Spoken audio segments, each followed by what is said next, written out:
Hey all, and welcome to the Mystery Index. My name is John, and today we're going to be covering the sunken city of Epecuén. About 600 kilometers from Buenos Aires, Argentina, in the southwestern portion of the province of Buenos Aires, lie the half-submerged ruins of an entire city. It was a tourist town for the well-to-do, far from the big city. The place was originally called Villa Epecuén, and was built, naturally, on the shores of Lake Epecuén. The waters of the lagoon were high salinity, similar to the Dead Sea. It was the draw that brought visitors here. The town could lodge about 5,000 tourists at any one time, and was home to around 1,200 full-time residents, and 300 businesses. Epecuén was founded in the 1920s, and saw its prime in the late 1970s and early 80s. It started out when an English businessman and his group of hired Italian scientists promoted the waters of the lake as curative. They made claims that made it a very popular tourist site.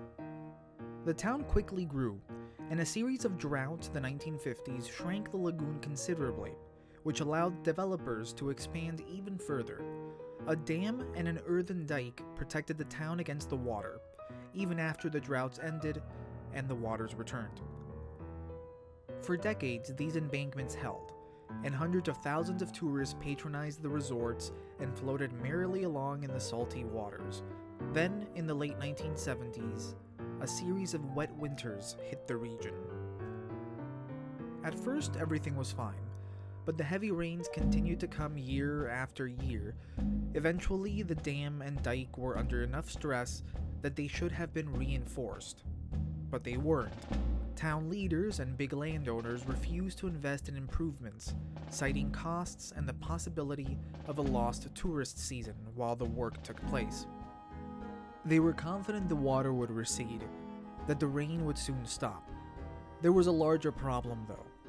The wet winters had started to overflow reservoirs higher up, and in an apocalyptic fall of dominoes, that would overload Lago Epecuén and inevitably overwhelm the town's modest defenses. In November 1985, things came to a head. On November 6th, the dam broke, and on the 10th, the dike gave way. It was not one big flood that wiped out the town. It was not overnight. Nobody died as a result of what happened. The waters rose slowly at a rate of about 1 centimeter an hour, at least at first. Villa Epecuén was soon evacuated. The waters did not stop rising for about 8 years, not at the same rate. By 1993, it had risen to a total of 33 feet or 10 meters. The entire town had been consumed by the lake. Previous residents had to move out, many of the older ones moving just a few kilometers away to the town of Caroué. For many, this was a traumatic experience that they never fully healed from. It's alleged that many took their own lives even. Entire legacies had been wiped out over the course of about a month. Then in the early 2000s, the waters began to finally recede. In 2005, a documentary was released, popularizing the town as a tourist spot, and by 2009, the water had pulled back almost to its original level.